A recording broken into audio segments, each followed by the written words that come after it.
कहानी अधूरा सपना।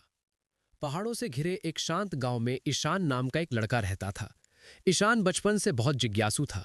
वो टूटी हुई चीजों को जोड़कर देखता, खिलौने खोलकर समझता कि वे चलते कैसे हैं, और रात को तारों को देखकर सोचता, क्यों ना मैं भी कुछ ऐसा करूं जो दुनिया को बदल दे।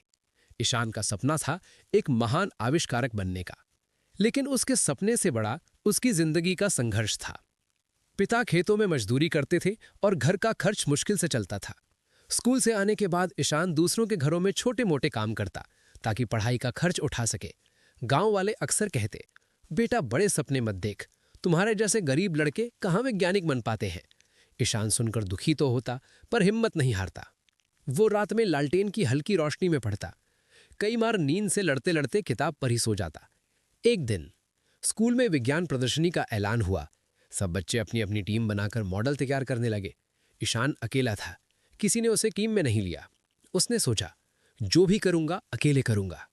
ईशान के पास महंगे सामान खरीदने के पैसे नहीं थे।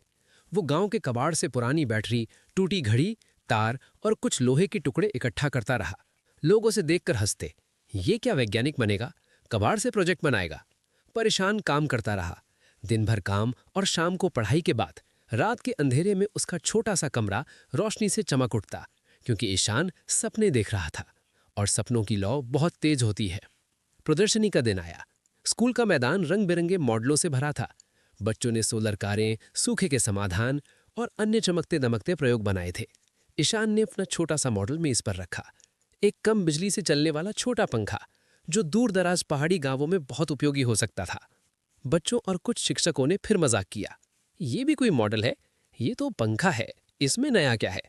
लेकिन जब जज उसके पास आए तो ईशान ने समझाया, सर, ये पंखा बहुत कम बिजली से चलता है। जहां बिजली नहीं पहुंचती वहां ये चार्ज होने वाली छोटी बैटरी से भी चल सकता है। ये साधारण है, मगर जरूरतमंदों के लिए बहुत काम का है। जज प्रभावित हुए। उन्होंने सभी मॉडलों को देखा, पर ईशान का विचार उन्हें सबसे अनोखा लगा, क्योंकि ये अमीरी या दिखावे के लिए नहीं, मन से बनाया गया था। परिणाम, जब पुरस्कार की घोषणा हुई तो सभी चकित रह गए। पहला पुरस्कार ईशान को। पूरा मैदान तालियों से गूंज उठा। जो लोग उसका मजाक उड़ाते थे अब वो उसे बधाई दे रहे थे। स्कूल के प्रिंसिपल ने मंच पर बुलाकर कहा, सपना बड़ा हो या छोटा, महत्व उस सपने को पूरा करने वाली लगन का होता है।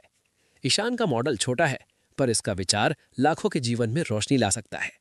ईशान की आंखों में आंसू आ गए।